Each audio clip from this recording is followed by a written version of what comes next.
Thank you for coming out today. It's our Teacher Education Forum. My name is Dominic Adamowski. I am one of the arts degree advisors here at KPU. Welcome to people that are joining remotely or in person here, our in-person guests. Thank you for grabbing some of our fine refreshments over there. To get this event started off here, I have the fortune of having our Associate Dean, Dr. Alina Buis, here to open us for the event. So, Alina.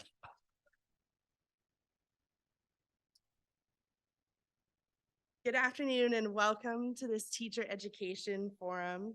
Thank you to everyone who organized this. Like Dom said, my name is Alina Buis and I'm an Associate Dean here in the Faculty of Arts. And I was actually a former student at KPU. And so before I studied here, I went to school in North Delta. So I'm a local girl. I grew up around here and I went to graduate studies and then I undertook a career in post-secondary. So first as an instructor and now as an associate dean. And I always like to say that my big goal for being an associate dean is helping students learn and helping instructors teach. So if I'm doing those two things, I'm happy.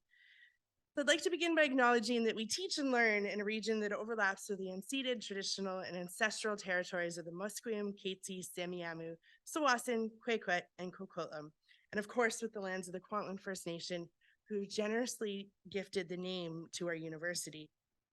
And so I'd like to invite you in a moment to join me in a moment of reflection, for I'm grateful for this land for sustaining us and for providing us the space from which we can come together and learn from one another. And at this time, I also like to kind of think about what we're doing in the moment at KPU to move forward indigenization and decolonization. So we recently officially launched our Indigenous Studies Department. So that was a long time coming and really important for our institution. And so while I reflect on this and think about this, I do recognize that land acknowledgements, territorial acknowledgements are an imperfect step towards decolonization. But I do like to say it and start events by saying it because it's a reminder for me and hopefully for you of our commitment to thinking about what it means to be in community at KPU and to challenging ourselves to expanding our understanding of the legacy of colonialism and to doing the pedagogical work necessary to disrupt and dismantle these legacies. And so it's exciting for me to welcome you here today because my mother was, and probably is, because I don't think you ever stop being a teacher. She was a teacher in the Delta School District for over 40 years. And she even did a little bit, I think we have folks joining us from SFU online. She spent a bit of time teaching in their PDP program as well. So I know it may sound trite, but I would not be here at KPU if it wasn't for her and all the other elementary and secondary teachers who encouraged me to be really curious and ultimately never stop learning. Because in my family, we kind of joke that I just stayed in school forever. It was just always at different levels.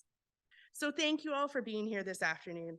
It's going to be a really exciting opportunity to talk to some different folks and learn about what your path in education can be. So enjoy this afternoon. Like Dom said, there's lots of snacks and goodies and swag, and make sure you ask really good questions because that's really important for both teachers and learners. Thanks, everyone.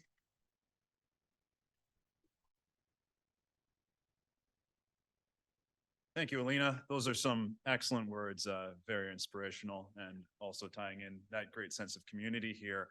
As kind of alluded to in Alina's speech there, teachers are a big, important part of our society. So really thank you all for choosing this as one of your career paths and kind of pursuing that and, wanting to go to school for it.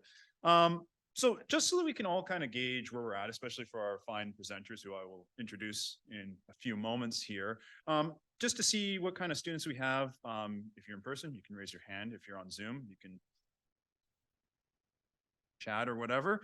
How many students here are in their first or second year? Oh, okay, we have a few of them. That's excellent. So you're definitely getting some info and you're getting really far ahead, which is excellent. Really ensuring that you're set up for success as you plan your degree and all those wonderful things. How many are in your third or fourth year? Okay, great. So if you're in your third year, you're definitely getting some great timing, some great info, really kind of setting yourself up to make sure you're ready to apply to these wonderful schools here. And your fourth year, you're probably getting ready to actually graduate and enter these programs. So there's a bunch of great info that our great speakers will share today. And I would be remiss if I didn't now introduce them. So starting us off today, we will have a representative from our Education Studies Department here at KPU. That is Dr. Adrienne Bolton, who is an instructor here and has taught at some of the other PDP programs. True wealth of knowledge over here. And then we also have from the University of British Columbia, we have admissions officers from both, from the so we have Gabriel Berry here, as well as Michael Gocho, who is also officers who will be sharing the program. And then joining us virtually, we will have Dawn Zucchelli from SFU, who will be talking about PDP. There she is. As well as the PLP programs. So that'll cover most of the event. Towards the end, we'll have a 15-minute question and answer period for all of our presenters, as well as you can ask some questions to advisors. We have myself as well as my colleague Robin in the back, who will be monitoring that. I will do one little quick plug for us as the arts degree advisors. So if you're a Faculty of Arts student here, please come visit us. We have a lot of great information, and we work a lot with the admissions people here at the various PDP programs to really guide our students in the correct pathway. So I'm just going to share a couple little things here.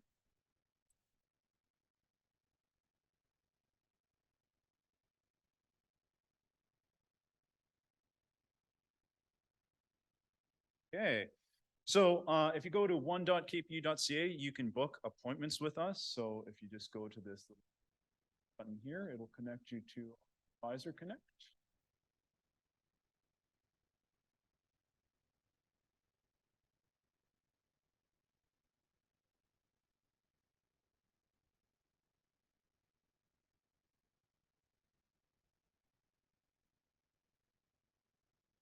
We also have, if I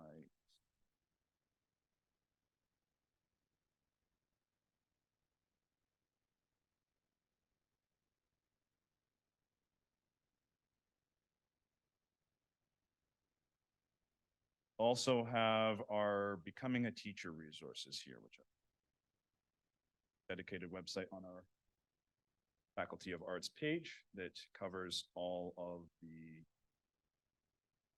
as well. So here we go.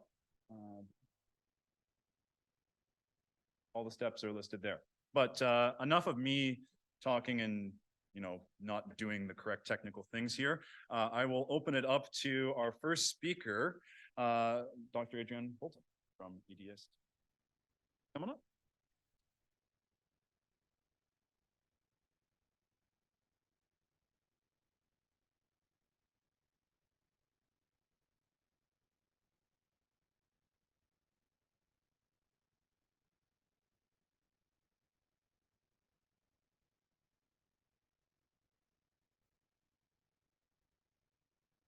So it's exciting. Oh, thank you.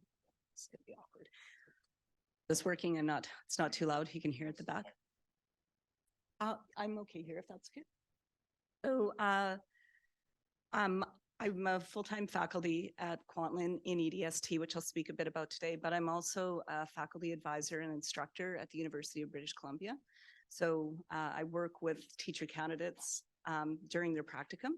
So today was actually my first meeting with my students that start their practicum next week. So it's a really super exciting time.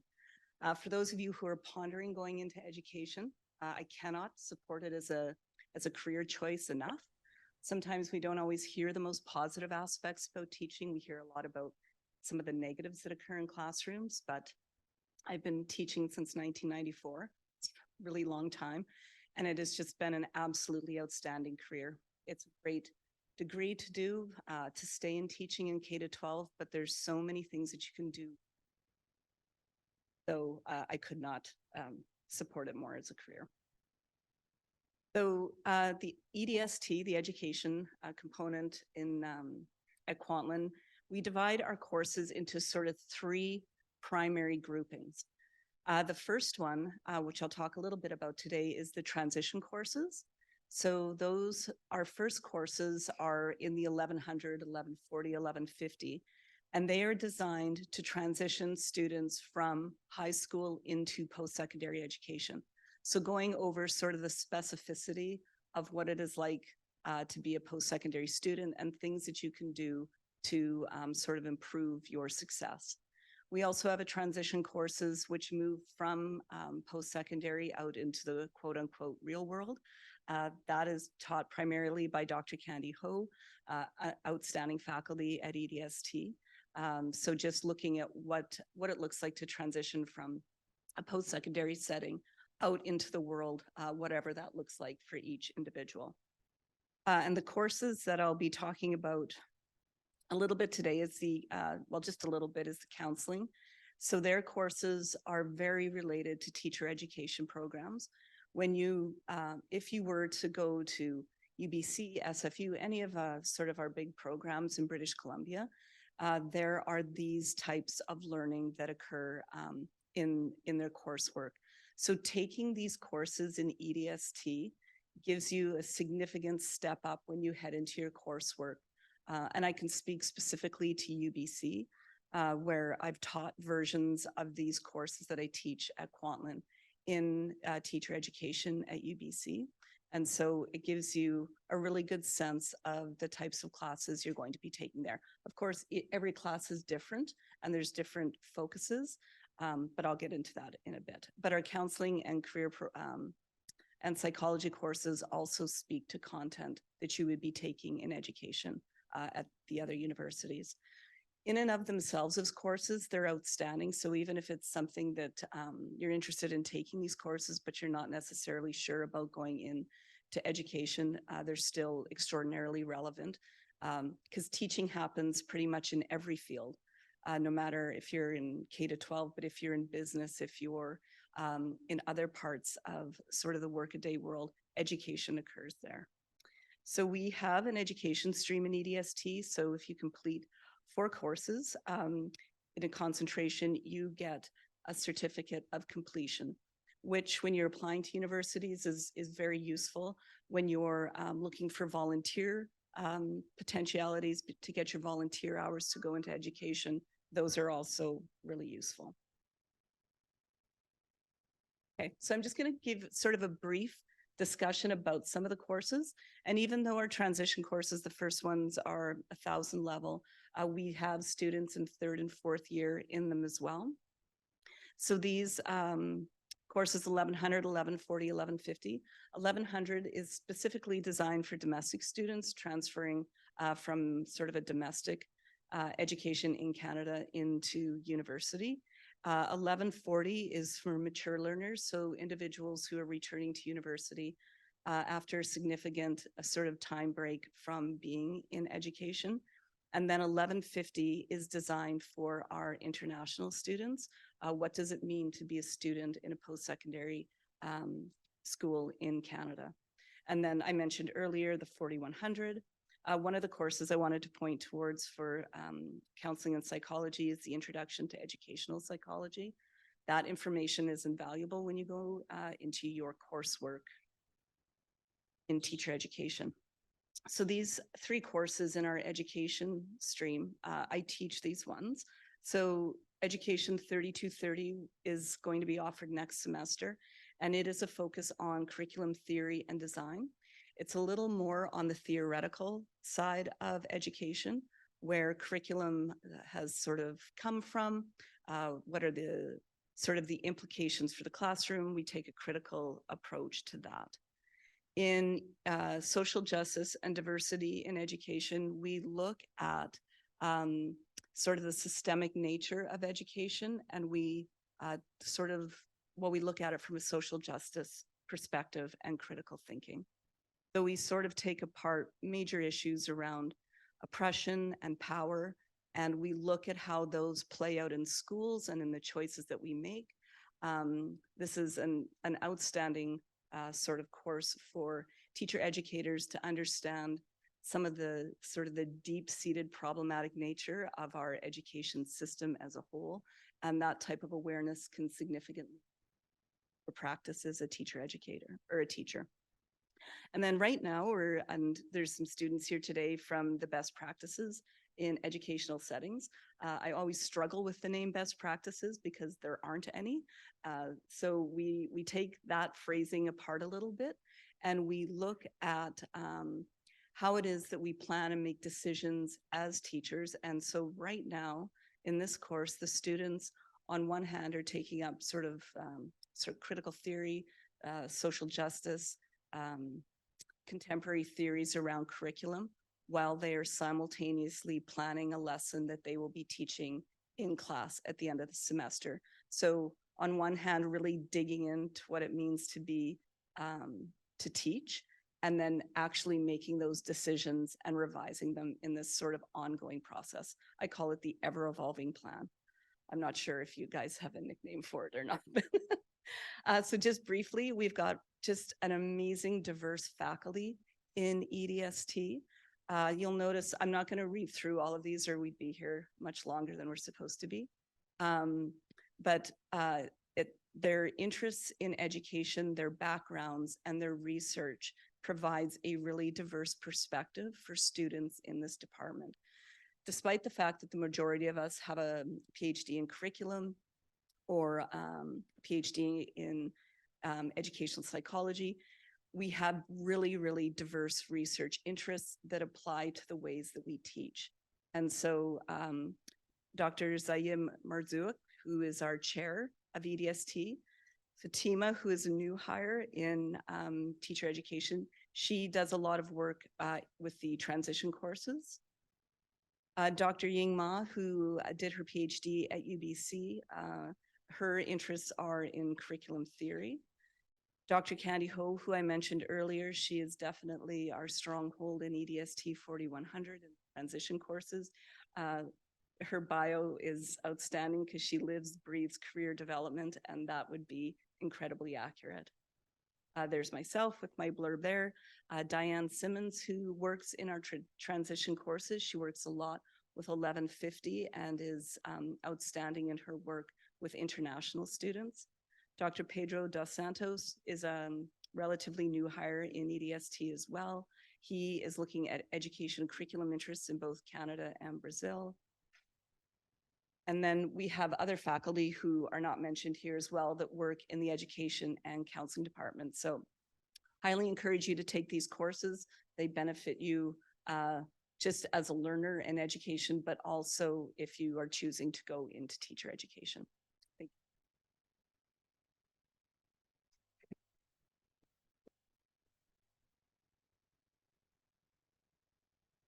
Thank you, Dr. Adrian. So does anyone have any immediate questions after listening to that presentation? And that even includes our online. Yes. Oh, actually, we can get you on a mic. Hi, Dr. Bolton. I took one of your online courses last semester. I'm just wondering, once we complete these courses, do they actually go into our B.Ed? Can they be transferred into that, or is that a completely separate thing? Because I noticed on the SFU website, they list some of these courses.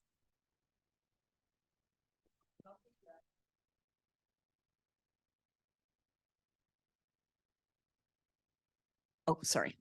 So probably admissions is best able to speak to that, but I know for the most part, it depends on the university.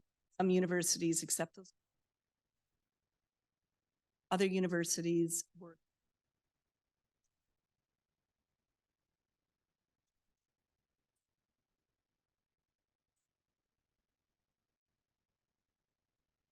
Frustrating on one hand because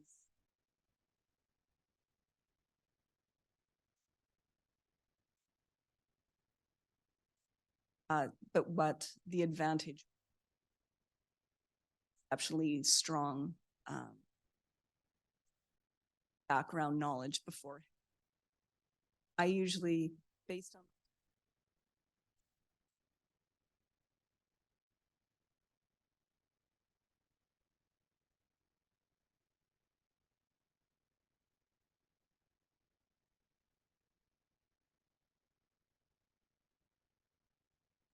Excellent. Thank you for that question. Anyone else?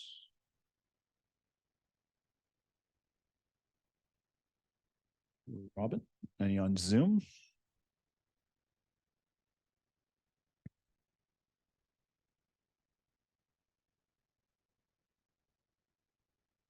Oh, okay. That. Perfect. That sounds excellent. All righty. So thank you once again, Dr. Bolton. Our next guests are here from UBC, and they will be talking about PDP. So I will invite them up to the podium.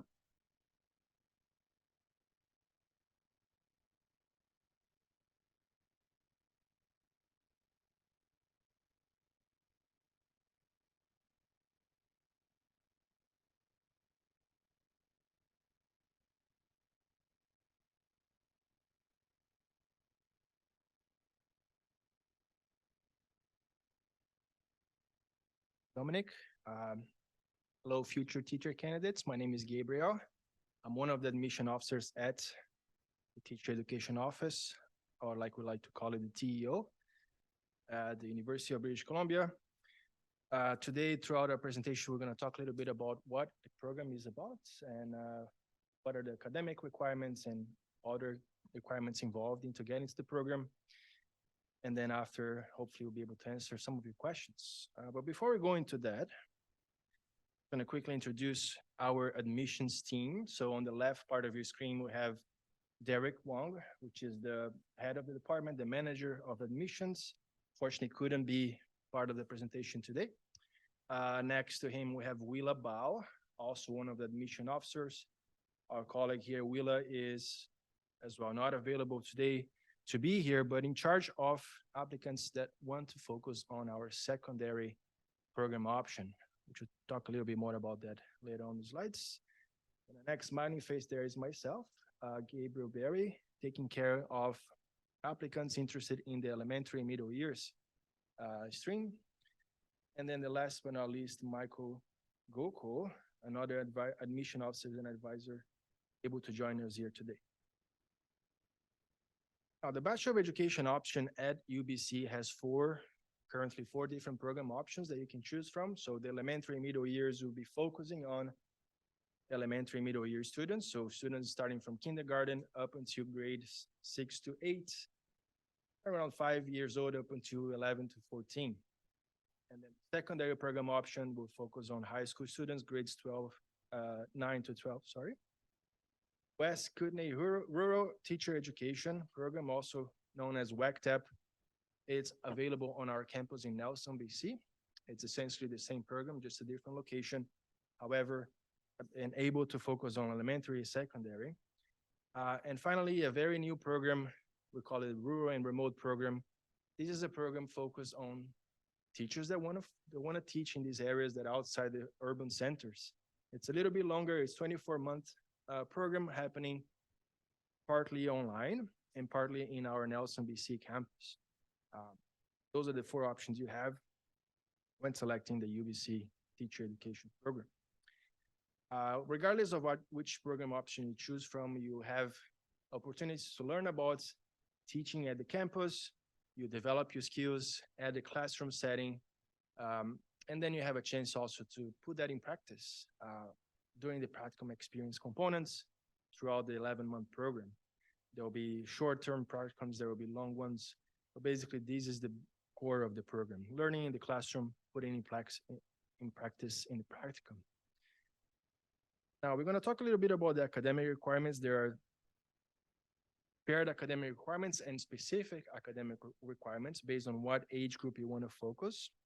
The very first academic requirement you have to meet is to have graduated from a bachelor degree that is equivalent to a 4-year, 120 credits from UBC.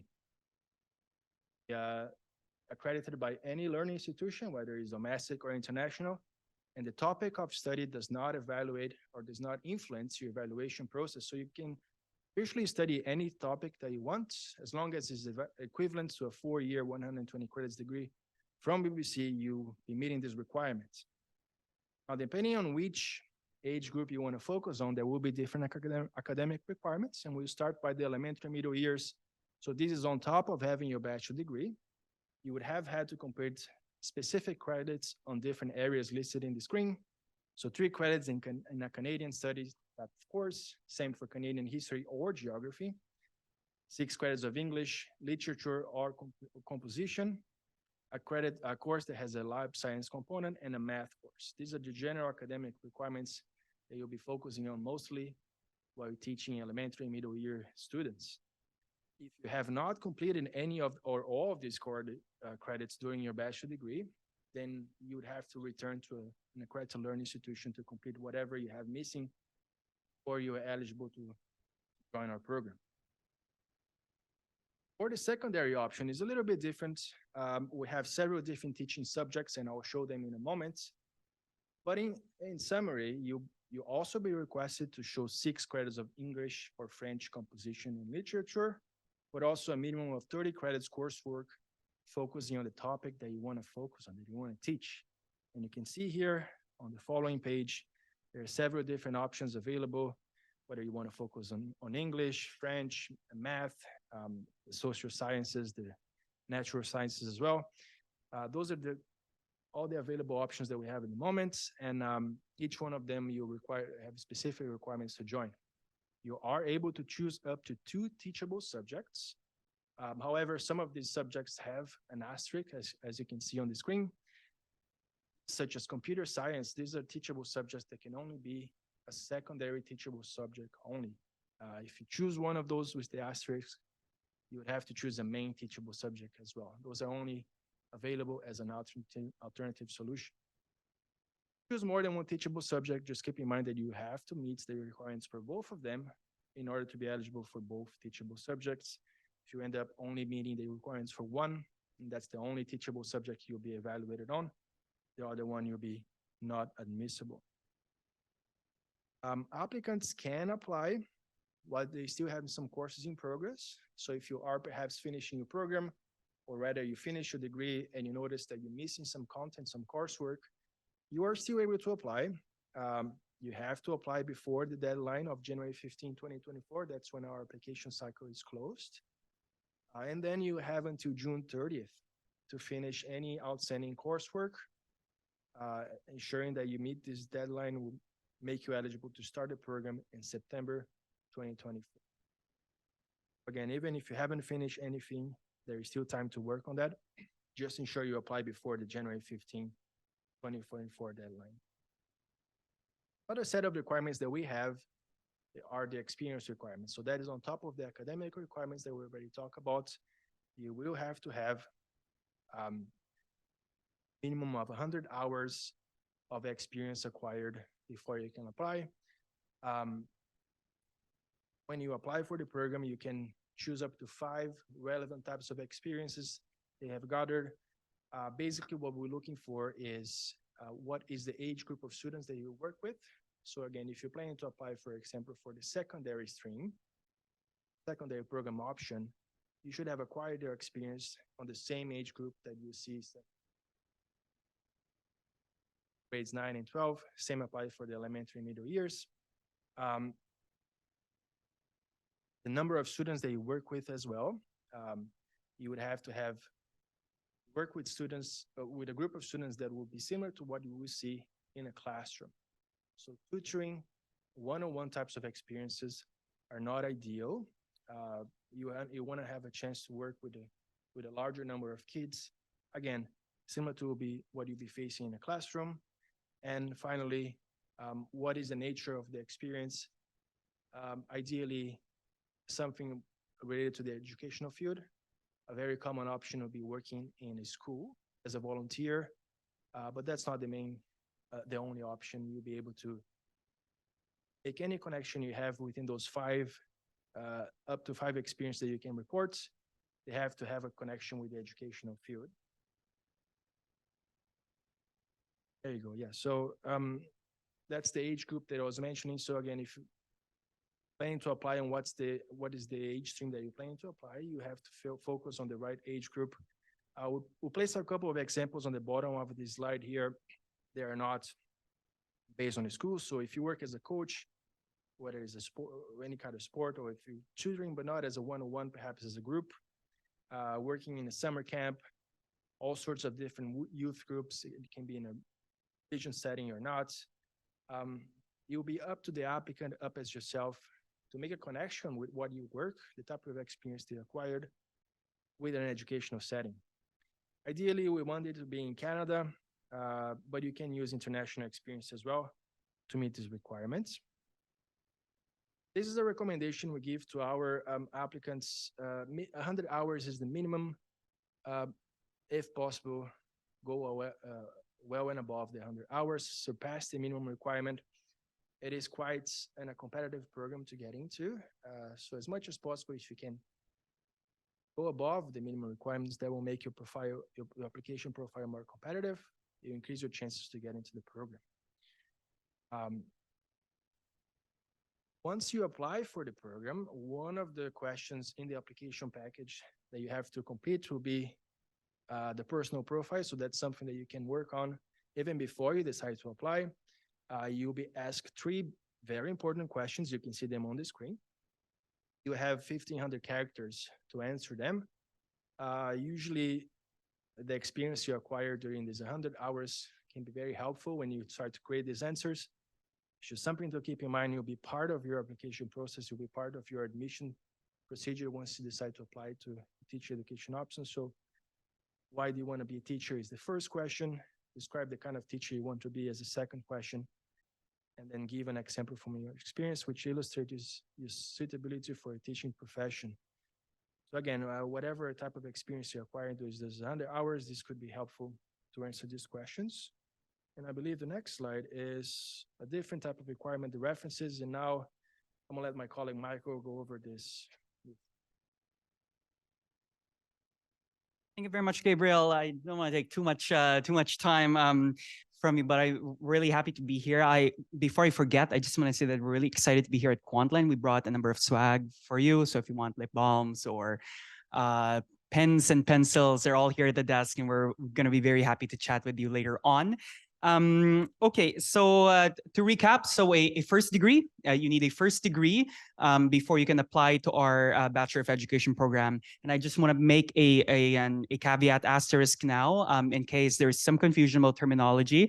We actually do not use the term PDP at UBC. So the teacher education program at UBC is called the Bachelor of Education program. The 1-year program that you see here is the teacher education program. So if you Google PDP UBC, you might not find it exactly on our website. So it's Bachelor of Education is what you're looking for. So yes, as Gabriel mentioned, a first degree, a set of courses, and a set of experience hours is what you'll need in terms of requirements before you're able to apply to our program. When you apply, you need to do an application. I'll talk about that in a bit. And along with the application, you'll need to submit basically 2 more things. And one of them is the references, and then transcripts. I want to talk about references for now.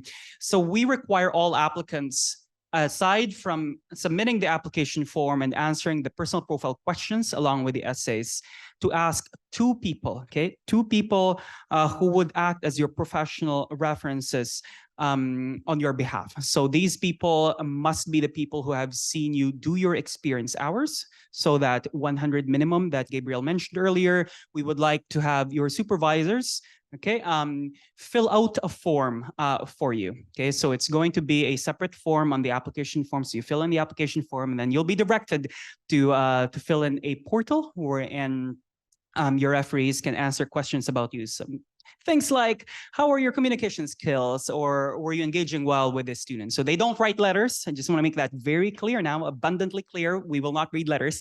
Ask them to fill out the form where you will be directed to after you fill out the application, and then they will be answering that. So credible authorities are, again, people who have seen you do your experience hours before you apply to the program. So some people say, like, well, okay, I have a school principal. They may have a sort of a higher position in the community, but if they have not seen you interact with the children, they will not be able to answer the questions very well. So we would like practically the direct supervisor or your colleague who was in an assessment practice regarding your experiences to be the ones filling these out. So we have here in front of you a list of the ideal appropriate references and the usually inappropriate references for this portion. Okay, the reference section of our program is it's a confidential process. So needless to say, you should not be assisting your referee in filling out your reference report form. So please just ask them to do that. You will receive after you fill in that portal online indicating their information. Okay, so once you do that, your referees will automatically get a link wherein they can fill out those forms. Once they fill out the forms, after both of them fill it out, you will get a confirmation email saying that that portion is done and that both referees have come in. Okay, all right. So right now, as Gabriel has mentioned, so the first degree courses and experiences in the way the University of British Columbia looks at this and their Faculty of Education, the way we assess students is we would like them to have completed all prerequisite courses. So if you're applying for elementary middle years, it's a course in English, lab science, math, and Canadian studies, right? So make sure all of those are done or at least in progress. And then we would like to see that there is a good grade point average. The way we calculate it for elementary and secondary applicants, it's a bit different. But that forms the first half of how we look at how strong an evaluation is. The other half would be coming from your experience profile. So what experiences you have done. So you'll be able to write up to 5 experiences, as Gabriel mentioned. How did you respond to those essay questions? And what did your referees say about you? So all of that form the other half. And when someone comes up to us and say, how can I make my application stronger? It's really these 2 things, a good academic history and a good experience history. How do you apply? The application is actually open now. It's on this website called Education Planner BC, and the deadline is on January 15th. It's a pretty standard application process. Once you're in there, you're going to be asked what institution are you applying for, what program you're applying for. The personal profile section is within the EPBC, so just fill it out there as well. We need transcripts sent to us as part of this application. If you're coming from Kwantlen, please ask Kwantlen to send the transcripts directly to our office. It has to be direct from the institution, so not through you. It needs to be addressed to us at UBC. If you have courses in progress, we would like to see that on the transcript, okay? And just so that we know that you're aware that there are requirements, we will be looking for it if we do not see that the course is in progress on your transcript, and it might delay your application. Just a final note, policy LR7 at UBC is a note for applicants to any of our programs, indicating that if you need any kind of accessibility assistance, please reach out to the Center for Accessibility at UBC. We've started putting this in our presentations. I believe since we've been getting some questions about it, you do not need to disclose to the Teacher Education Office at UBC your disability. Please reach out to the Center for Accessibility, who will work with you, and then they'll let us know if there is any accommodations to be made in terms of evaluation. Okay, same deadline, January 15th. Okay, so I breezed through that. Sorry for taking too much of your time. If you have further questions, please let us know. Our contact information is there at the front. How's that? That was truly excellent. Thank you, Michael and Gabriel. We do have some time in the program to ask either of them any of your burning questions, and that includes our fine Zoom participants. We have an in-person one right here. I just had a question about the application date, just because there was multiple times where it said January 15th, but it also said June 30th somewhere. I just wanted some clarification on what the June 30th date was for. Okay, so to apply for the program, you have until January 15, 2024. That is when the application period is closed. After that, you're not going to be able to apply anymore. Once you apply for the program, you may have some courses in progress, right? You may not have finished all your courses at the time of application in January. So June 30th, 2024 is a deadline for you to finish all outstanding coursework, right? So apply until January 15, even if you still have courses in progress. Keep June 30th in mind, because that will be the deadline for you to finish all the coursework, have all the grades marked. And then we haven't placed here on the slides, but July 31st, 2024 will be the final date for you to submit your new, or I guess your final official transcript, showing that you have your degree conferred, you have all the grades that you had outstanding. There is nothing left for you to do. Okay, thank you. I did have just one more question as well. For our volunteer hours, do we need to do anything to log those hours beyond just those 2 references? During the application form, you then add the experiences and the hours and a contact person, right? So you add, let's say, the supervisor or somebody at the organization that can confirm what you did and the hours that you completed. So then it'll be our job here just to make sure that the hours reflect what you actually did at the company. Thank you very much. Excellent. And it looks like we have a few questions from our Zoom audience, which I will pass to Robin to ask. All right. So James in the chat asks, can Michael further explain how the references obtained links to fill out on our behalf?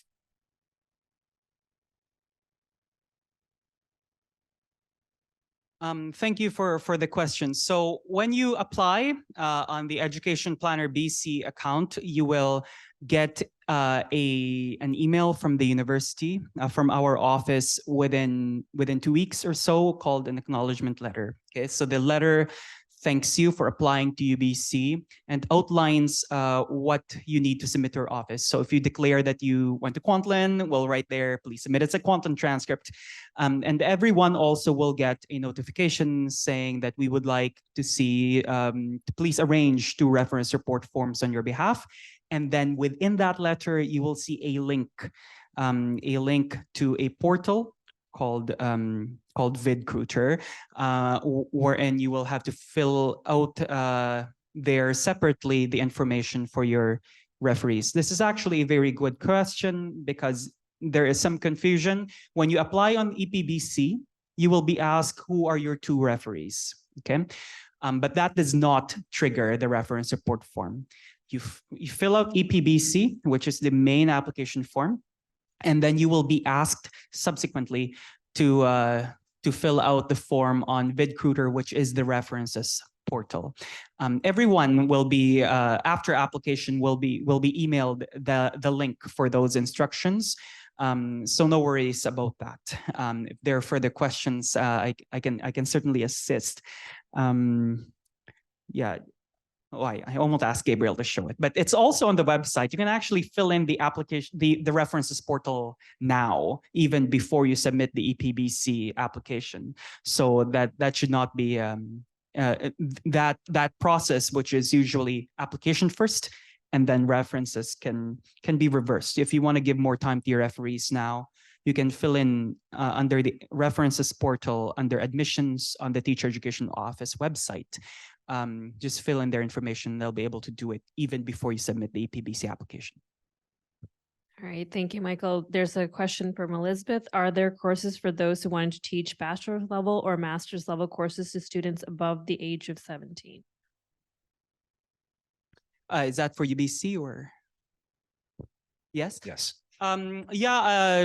In terms of the Bachelor of Education program, the program is designed to be a teacher education program that will grant a license from the teacher regulation branch to teach any subject area from K to 12. So we're really looking at elementary, middle years, and secondary teaching.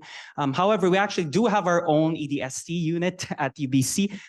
We have a Department of Counseling Psychology and Special Ed. We have a Department of Language and Literacy Education, and we have a I'm missing one more.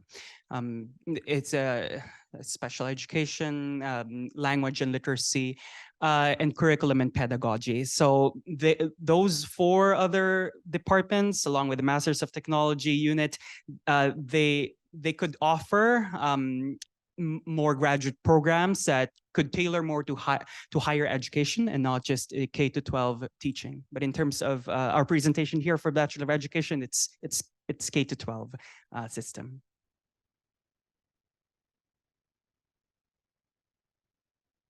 Thank you, Michael. Just in the interest of time, I know there's a few more questions. We will have time at the end for another question and answer. But just to keep everything on schedule here, I would like to hand the mic over to Dawn, who will be on behalf of SFU. Hey, Dawn. Hi, good afternoon, everybody. I'm Dawn Zucchelli, and I'm going to be presenting today on the PDP program at, not the TEO at UBC. Michael, that was a joke. Okay, so give me one sec and I'll share my PowerPoint. Or can you see my PowerPoint already? No, there we go. We cannot. Thank you, sharing. There we go. Perfect. Good. Okay, so this is a pre-service professional studies office at SFU. And this presentation is done by Suzanne Norman in our office. She's one of our admissions coordinators, and I'm the other admissions coordinator, Dawn Zucchelli. We had a change of plans today, so she couldn't make it. So welcome. And next slide. SFU respectfully acknowledges the Musqueam, Squamish, Tsleil-Waututh, Katzie, Coquitlam, Kakite, Semiahmoo and Tsawwassen peoples on whose unceded traditional territories our 3 campuses reside. SFU and teacher education. We have 4 teacher education programs to support educators at different stages of their career. The PDP program, which is our largest program, the professional linking program, the Alaska Highway Consortium on Teacher Education, and the Helping Ease Access for Returning Teachers, which is the HEART program, so ACOTE and HEART. And our largest 2 are the PDP and the professional linking program. And the PLP provides a flexible teacher option for BC paraprofessionals, such as student support workers, education assistants, and child and youth care workers. The Alaska Highway Consortium on Teacher Education is up in the Peace region. And the Helping Ease Access for Returning Teachers program, our HEART program, is for teachers who are returning and need to complete their curriculum, their practicum. In addition, we also offer a Bachelor of Education second degree, which is optional for our 3 programs, PDP, PLP, and ACOTE, at no extra cost or time. It's part of program planning, course planning. We offer a teaching model that you learn from faculty members, researchers, and faculty associates. They're highly skilled and seconded teachers. We are a leader in teacher education, and we are the oldest and most successful program of its kind in BC, the PDP is. And we have small groups throughout the program, professional learning communities, PLCs, and modules. The outcome of our program is that you're recommended for a BC teaching certificate, as well as for some students who have opted for the Bachelor of Education as second degree. We offer many education minors, including curriculum instruction, early learning, elementary generalist, environmental education, French education, learning development disabilities, secondary math education, secondary teaching. So those are the minors for the BEd second degree. The PDP is a full-time program. We offer a fall intake, so the next intake will be September of 2024. It's a 4-term, 16-month program. It's a post-degree program, so applicants should have their bachelor's degree almost completed or completed. And as I mentioned earlier, there's the option of a BEd second degree, and tuition fees are approximately $13,000 spread out over the 4 semesters. And the PLP, as I mentioned earlier, it's the flexible program for the paraprofessionals who have been working for a minimum of 2 years. It enables participants to pursue certification while continuing to work, except for the very last semester, which is the practicum semester. And this year we'll be offering 2 intakes for the PLP. It'll be fall of 2024 and then a January of 2025. Those will be in the Lower Mainland. We also offer a PLP in the Peace region for students up there. And our program is 16 months, so also 4 terms. The students have the option of doing the BEd second degree, and it's the same price as the PDP program. The Fort St. John and Dawson Creek area is where the ACO program is. It always has a fall intake. It's 4 terms, 16 months, and Bachelor of Education second degree is also optional, and costs vary, but approximately $13,000 also over the 16-month term. The admission requirements for the PDP is a bachelor's degree completed prior to the start of the PDP, 6 units of English or French, and 3 units must be in literature. SFU uses the term units, whereas most other post-secondaries use credits. So just so you know there. The GPA required for admission is 2.5 on the most recent 60 units of undergraduate level coursework. Quickly over the structure here, the PDP is 4 terms, 4 semesters. Education 400 is the foundations of education and schooling. And then the second term is integration of theory and practice. And the second term offers a 5-week in-school experience, which includes a 1-week observation. And then the 404 education term in the 3rd semester is the professional coursework methodology term. And that's where you would also choose your courses for the education minor for the Bachelor of Education second degree. So that would be planning with an advisor, and then you would also come out with a certificate of teaching as along with your BEd second degree. And then the last term is a 10-week certifying practicum. We offer specialty modules, and we have most modules have 32 student teachers and 3 teacher educators per. We have 3 specialty modules, which you are required to indicate your interest in at the time of when you apply. It's the item International Teacher Education module, and that module goes to Oaxaca, Mexico for a few weeks in the first term. There's the Indigenous Perspectives Teacher Education module and the French module. And with the French module, you would need to write the French language proficiency test, the DELF-DELF. The PDP elementary requirements are you would need your bachelor's degree, experience working with children and youth in a BC classroom is preferred, and in other areas. You would need 1 Canadian history course, 1 Canadian geography course, SFU's Math 190, or equivalent, which is Principle of Math for Teachers, laboratory science, biology, chem, geography. And we have a chart of acceptable courses on our website that you can see all the courses at all the different colleges in BC, colleges and universities. The secondary requirements are a bachelor's degree, which is 4 years and 120 units. And you must have experience working with children and youth. And you must have a teachable subject, so 1 major or 2 minors. The majors are listed there. And if you have the starred ones, theater, dance, computing science, and physical education, they must be combined with another subject. And evaluation. So your application is reviewed by a faculty associate, which is our seconded teacher, and they look at all the different dimensions of your application. The academic strength is a smaller portion of the application of the composite score. It's probably about 4 or 5% of the 11%. We look mostly at your experience working with children and youth. That's very important. And then as we go down the list, they look at different areas of your resume, your essay, and your recommendations. And how to apply. Apply to SFU, and and the pre-service professional studies office. So our university as well as our office. So you would apply to SFU through Education Planner, and you would apply to the pre-service professional studies PDP program through our website or SurveyMonkey, SurveyMonkey Apply.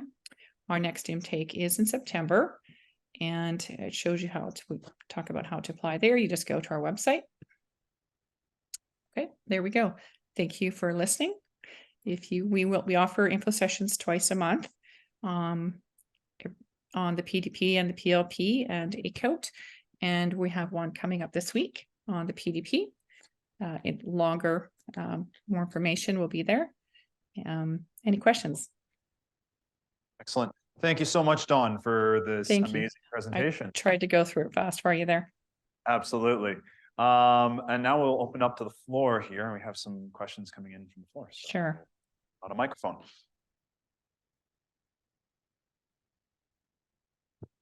Hi. Hi. I'm just wondering, I am currently an education assistant, and Mhm.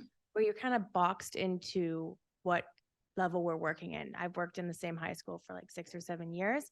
I Mhm. want to apply for elementary or high school because UBC doesn't have like a middle school area, but I Mhm. work mostly with grade 8s. So I'm kind of in that area where I'm adapting things for grade 8s depending on their levels using grade 5, 6, 7 curriculum. I'm just wondering, is there like a way to apply for the PLP? Should I do both elementary and high school when I'm applying, or what's the best way to go about that type of situation? Well, for the PLP, you must be working at the age level that you wish to teach at. So grade 8 is high school. So you would need to, and again, it depends on your background, if you have a bachelor's degree or not a bachelor's degree. So it's sort of a complicated question. If you want to email us some information, I can email you back an answer because there's a few more factors involved, but basically you should be working at the level that you want to teach at. So if you want to teach at elementary, then you should be working in an elementary school. It just goes along with the curriculum that you're learning through the program. If I'm planning on applying at the PDP and I'm volunteering with elementary school children, I have to work during the day, so I can't be actually in a physical elementary school. Is that also qualifying me, and how many hours do you need? SFU doesn't have a minimum or maximum number of hours. It's really recommenders should know you well enough to give you a good recommendation, right? Not just know you for a few months. They need to give you a good recommendation. I think you might want to just really send an email about your question because it's a little bit different than the norm, being an EA One and last secondary. question, sorry. Sure, How far sure. back can you go? Because if I'm working in elementary school for 3 weeks in 2015, 2 weeks in 2016, do you know what I mean? That's quite a lot of Yes. hours accumulating. You're supposed to be working currently at the level that you're For going to PDP teach. though? For PDP, no, PDP is different. So PDP is it's volunteer experience, it's experience. So that's not the same requirements. So for the PLP, you need recommenders. That is 1 school administrator and 2 educators that have seen you working with children and youth. For the PDP, it's different. It's different requirements, right? It's people who have seen you working with children and youth. So Excellent. Thank you for answering that. I'm going to go and get a couple questions, at least one question from Zoom. Let's see, it's Right, we'll go with Sahab. Asked, as someone who is a first-year student interested in teaching, what are some good things for me to start doing as a student to get myself a head start? What are some actionables? is that directed at SFU or UBC, or has been a general I think sense anyone there? can answer that question. we could actually have a whole panel discussion on this one. So pass this around. Let's get started with Dawn though. Well, I think it depends on, you sort of have to know which direction you're going to go in, whether you're going to be elementary or secondary teaching, because if you're going to be elementary, there's the elementary prerequisites that you need to take. And if you're going to be a secondary teacher, then you have to have a teachable subject. So you would, your first 2 years, you're sort of learning what you want to teach or what your subjects or specialties are. So it's sort of getting into 3rd and 4th year when you major. So you may want to be a history teacher now, but by the time you get to 3rd year, you might want to be an English teacher. So it's sort of deciding which route you want to take. and what courses you need to take within your degree. It's always good to speak with an advisor in your faculty that you're in, and they can help guide you so you don't miss something along the way.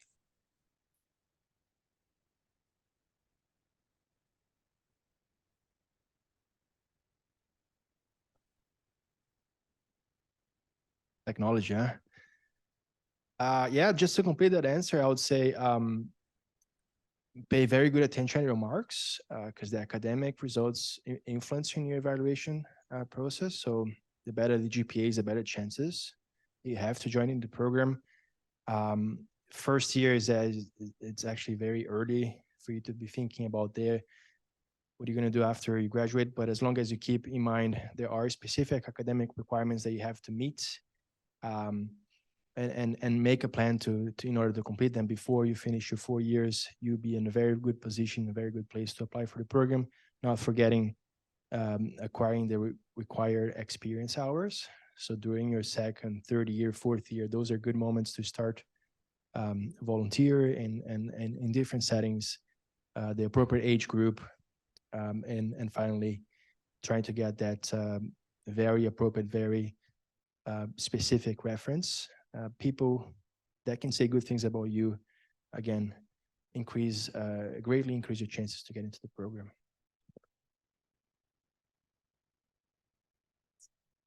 I would really recommend working early on with the age group that you think you want to teach. I've had students leave the program in their first couple weeks of practicum because they discover that they are actually terrified of teenagers. So when they decide to work with them, and then they're like, no, this is not what I should have done. So understanding and learning about the people that you want to work with, I think is a really good thing early on. Excellent answers all around. So great question. Any questions on the floor here for our in-person attendees? Yes, I saw this hand go first. Hi, I have a question for SFU. So like UBC has specified for when it comes to work experience hours, it's kind of emphasized like working in a group setting over like a one-on-one situation. So does SFU also have a certain criteria for a better evaluation? Well, we don't really have a certain criteria. However, that is a good idea to do that because you're going to be working with students in a classroom setting. So, but we don't really tell you who you should and should be working with, volunteering with. There's everybody has a different situation. So, but it is good to be working with, a group of children. Excellent. I saw one question on the floor here that just the hand was a half a second too late. So I'm going to move it to this person next. Hi, I have a question for SFU as well. I just Sure. wanted to clarify and confirm that for the French module, for that section, that you do not need a letter of intent for the French module. It's for the other two sections. Yes, you just need to submit your resume and your essay in French and English. Awesome. Okay, thank you. And have the Delft exam. Excellent. I will go to the Zoom comment section for the next question. All right, this is for UBC. So Michelle asks, is there a time limit when the volunteer hours need to be completed? Is there a range within the last 1 to 5 years? If there's a limit of, so we're going to look at what you completed at the time of your application. So the moment that you submit your application package at Education Plan BC, that will be the cutoff of the amount of whatever you acquired in terms of experience after you apply will not be taken into consideration when we evaluate your application. And we do accept up to 5 years old types of experiences. Ideally, they should be recent within the last 2 years. But again, up to 5 years, you can use those hours to meet the academic requirements. Excellent. On the floor here in person, yes.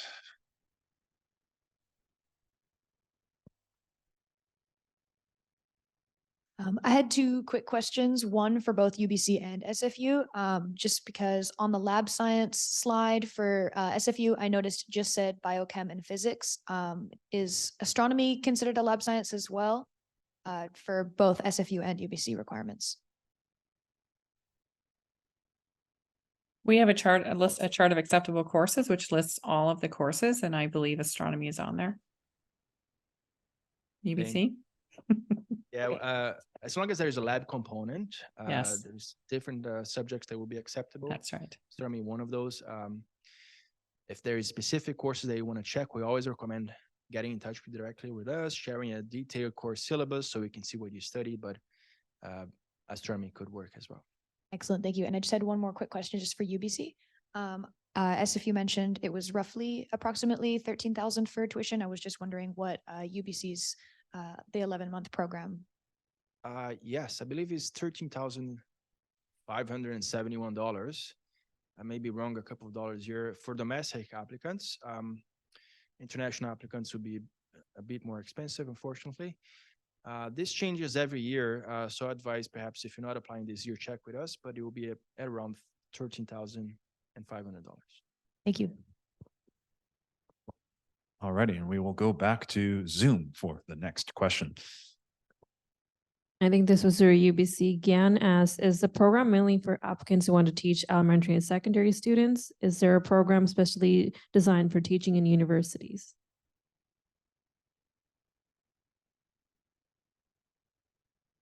Might be related to the question earlier. The Bachelor of Education is the teacher education program for certification from kindergarten to grade 12.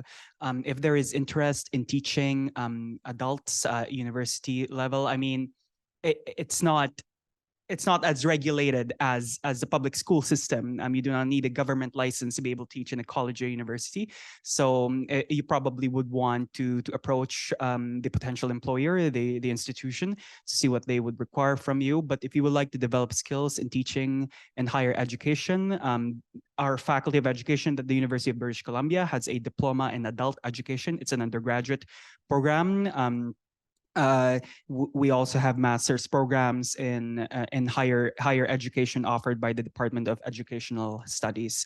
So, but not this Bachelor of Education program. Send me a note. I'll be able to direct you to potential programs for you if that is the interest. Excellent. We'll go back to the floor here if there's any questions. Yes. This one's for UBC.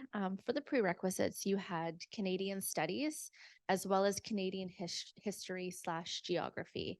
If you have both Canadian History and Geography, would one of those be able to cover that Canadian Studies component? Or is there something else that you're looking for? The answer is yes. You can use Canadian History and Canadian Geography acceptable courses towards meeting the Canadian Studies requirements. If you go back to our acceptable course guide list, all the courses that are listed under Canadian History and Geography can also be used to Canadian Studies. You cannot use the same course for both. So if you use one course for history, then a new course has to be used, not the same one, but yes, either topic will cover the Canadian Studies. Thank you. Excellent question. We'll go for another one here. Yes. Hi, I have a question for both SFU and UBC.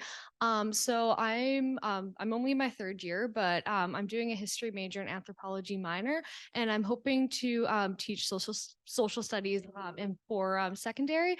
So I'm just wondering regarding teachable subject for both schools. Do you need to have a second teachable subject if social studies is your main subject?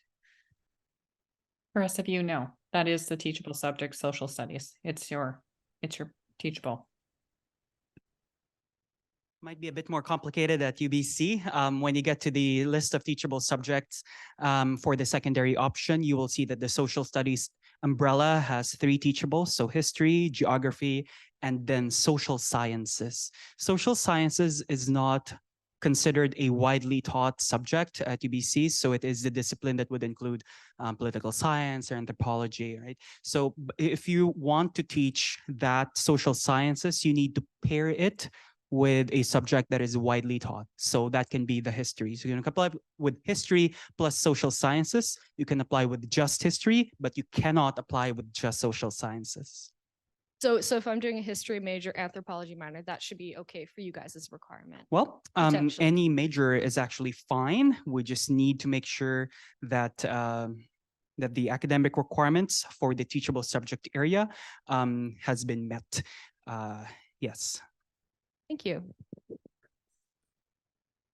Oh, one little note from EDS. So when you go to apply for a job, so you finish your degree, you finish your teacher education, you're successful. The two most number of applicants are English and social studies. So you're heading into like an extremely competitive field. It's a really good idea to have a second teachable just to make you more competitive in the job market, because it'll distinguish you from the other 2,000 people in social studies who'll be applying for a job at the same time. It's just something to kind of think about there. Excellent word of advice here. We will go to Zoom for 2 questions, as I see the chat is quite lively. This is for UBC. Harneet asked, are the required 30 credits from coursework from university courses?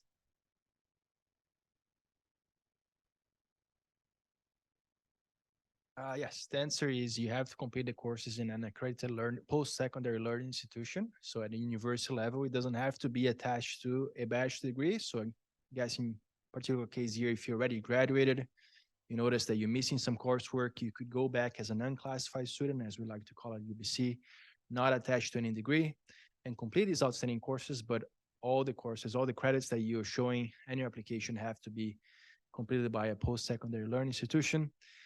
There are some rare occasions where students transfer credits from high school to the university, and we look at those cases as well when applicable. For example, I guess on the top of my head, IB schools or AP scores from high school may be applying to your university level credits. So those are exceptions, but you should be looking at completing courses at a post-secondary learning institution. All right, another question for UBC. James asked, is the proof of a degree required by June 30th or a simple proof of coursework completed meeting requirements of 120 credits? I asked for those finishing closer to deadline. Thanks. So the June 30th is the day that you have to have all the marks completed. So the course is finished, the teacher, the professor graded your tests, there's nothing left. And then you have an extra month, so until July 31st, to submit your final official transcript. So in this, I guess the deadline of July 31st, then will be the deadline to submitting all the academic transcripts. Again, as my colleague Michael mentioned, it has to come directly from the learning institution to the teacher education office in a sealed envelope. So June 31st, finish all your coursework. July 31st, the final transcript showing that there is no course outstanding, there is a degree conferred for you to be able to start on September on the start of the program. Those are some excellent questions. Back to the floor here. Yes. Thank you. My question to UBC with regards to your applications, do you reply back to the people who applied at first, like first come, first serve basis?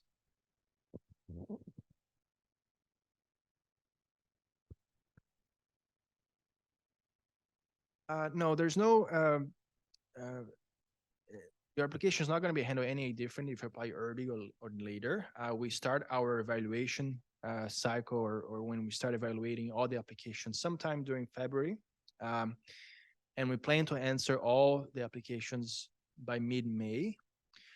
We can't really say whether your particular application will receive a response before others or early in the admission cycle or not.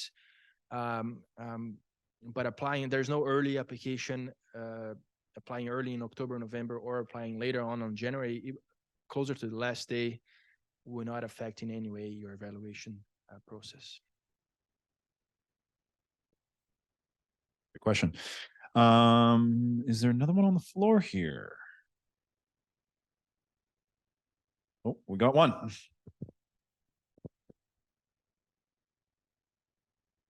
just in general with the prior questions about teachable majors and minors and all that,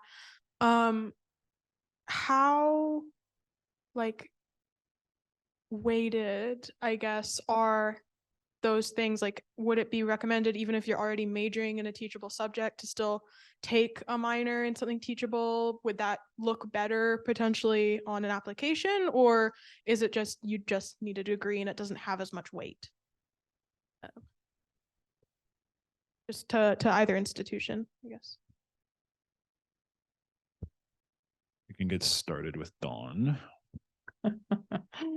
I'm not really understanding your question. So, are you asking whether you should have 2 teachable subjects, or just a degree? Can you clarify for me? Well, please? because so you had it had been mentioned earlier that like for example, English and history see a lot of Mhm. applicants, so it would be beneficial potentially to have 2. Is that like always the case? Like is it that like necessary, do you think, or generally do you think it's a good idea to just stick with one?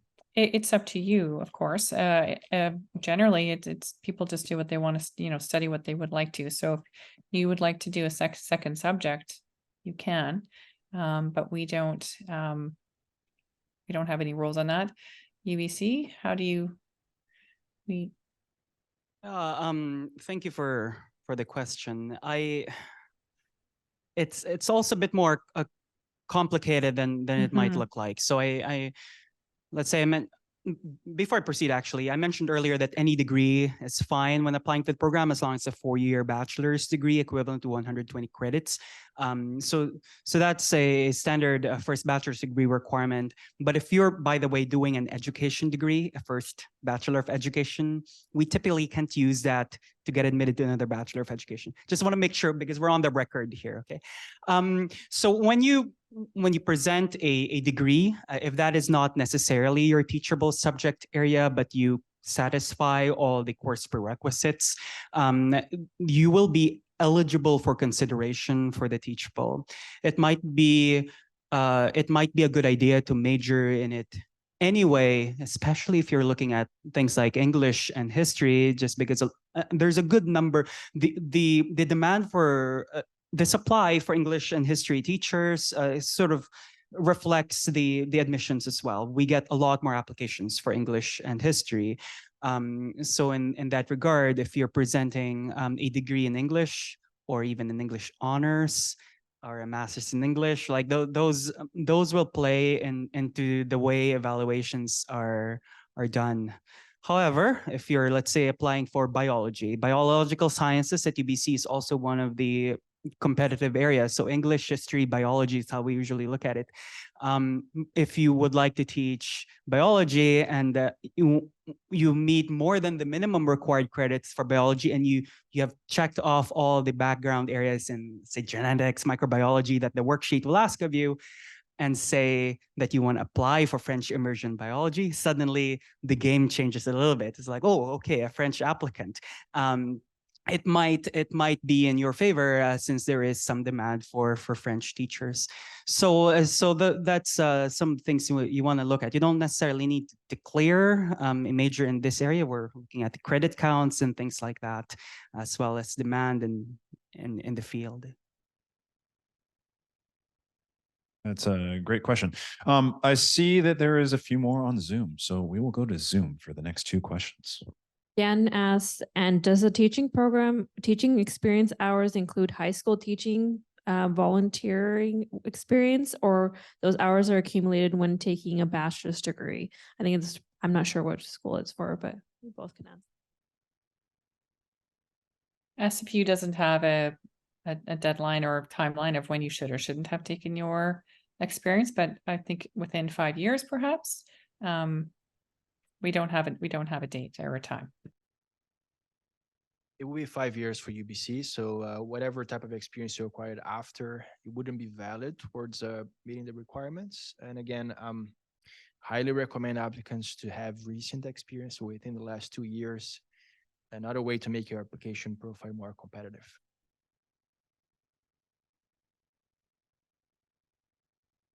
Maybe ask, why is the SFU PDP program 16 months opposed to UBC's being only 11 months? Well, we offer 3 terms of coursework, and then the very last one's a practicum. I don't know the structure of UBC, so I can't comment on that. Our very last term is a practicum. That was one of the first questions I had when I started working at the teacher education office. I would say our program is just a bit more intense, so more content condensed in less amount of time. Therefore, students are able to finish earlier. Yeah, so it's going to be a bit more intense, I guess, than SFU. I saw there was a question on the floor here, which we will go to the floor. This is for both. I'm just wondering, I may have missed it in your presentation, but seeing how competitive all the programs are, PLP, PDP, and then the BEd, how many applicants are you guys anticipating accepting a year? Oh, so for SFU, the PDP, I think we get about 11 to 1200 applicants this past year, and I think we have spaces for, I'm not sure of the exact share of the number. I think it's 471, something like that. The PLP I'm more concrete on, and we had 213 applicants for 32 seats. And next year with the second, another term that we're having another intake, we'll have 32 seats in September of 2024 and 32 in the January 2025. And the BEd second degree in our at SFU is part of the program if you have a degree. So that's just with time and course planning, you would do that program. So there's no in a number associated to that one. Yeah, we traditionally receive around 1,300 to 1,400 applications every cycle. And we look to admit at around 750 applicants. Those are not final numbers. They vary. Should be around that mark every cycle. Great information about application numbers. Back over to Zoom for the next question. This is for Dawn. James asks, is SFU's reference protocol similar to UBC's, or is a reference letter required? Thank you. So we require 3 recommenders, and it's, when you apply through the SurveyMonkey Apply and start your application, you would list your recommenders' names and their email addresses, and then our system automatically sends out an online reference form for them to fill out. And then when they fill it out, they complete it, they submit it back, and that becomes part of your application. And then once you have submitted your or uploaded your essay and your resume, and all your recommenders are in, have submitted their 3 recommendations, and then you would be able to submit your application. But our requirements are very similar to UBC there, where there are appropriate and not appropriate recommenders, and like we don't want family and friends to be your recommenders. It should be someone who's seen you working with children and youth, but not, you know, a teacher who is your mother or your father. So we've had that, or a teacher that was your teacher in high school. So there's lots of different rules are sort of around that area that UBC actually also said on their presentation too. It's like there's a follow-up question on this from the floor.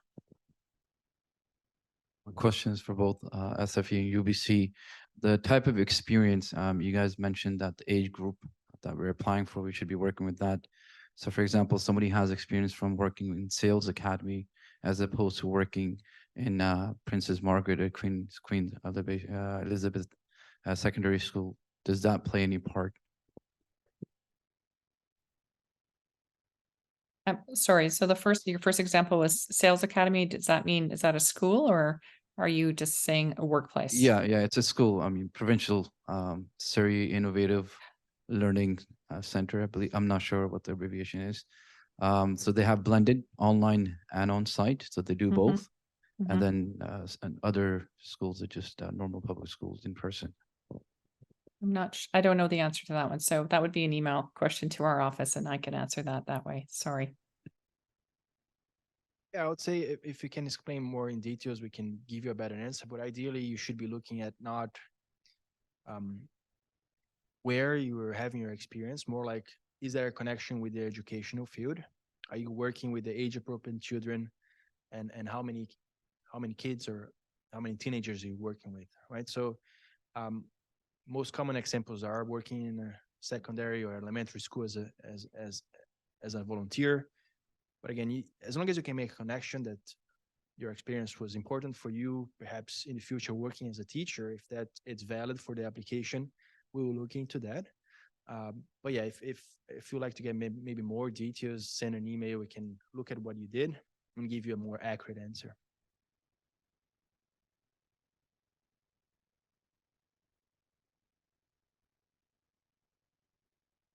Well, we'll be looking at the experience you acquired with the children in person, right? So we would recommend acquiring experience teaching online, right? Because you're not at the classroom, you're not dealing with the kids.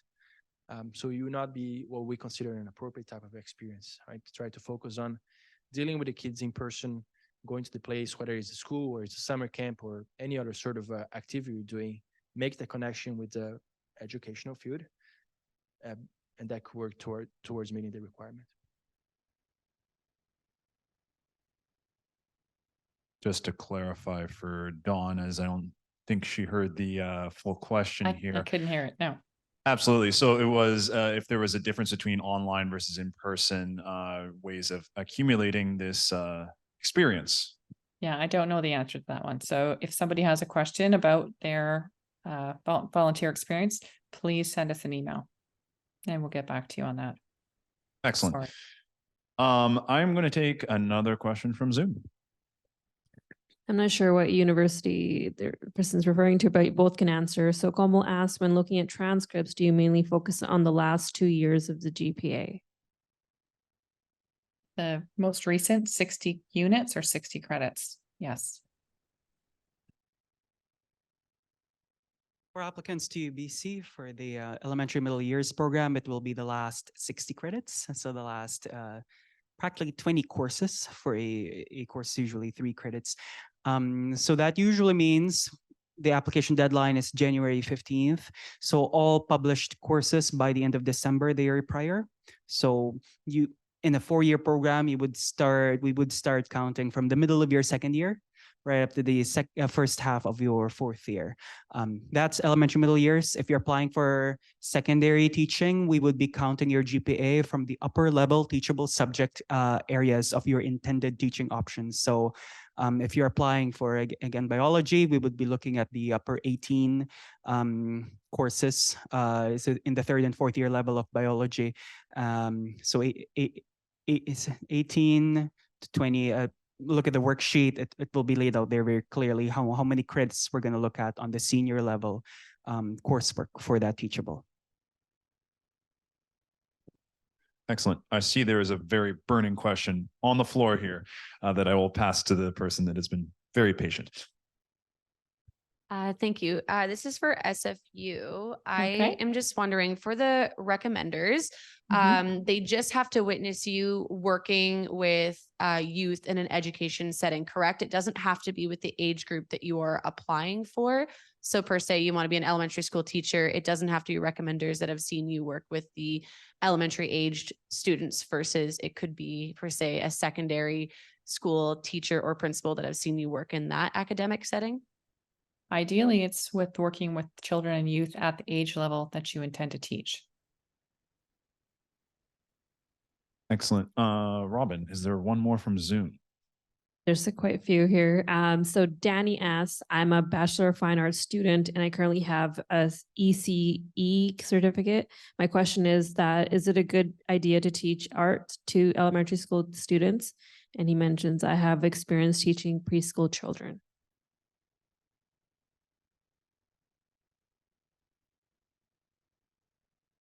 I don't know if there's an elementary, I mean, elementary is any major to be an elementary teacher. BFA visual arts is a secondary teachable subject. Yeah, I'm not sure if I completely understood the question as well. Working in an elementary school, it's a great way to gather valuable experience. So if that's the meaning of the question here, then it would be a good idea to work there, to make connections, to get perhaps appropriate references.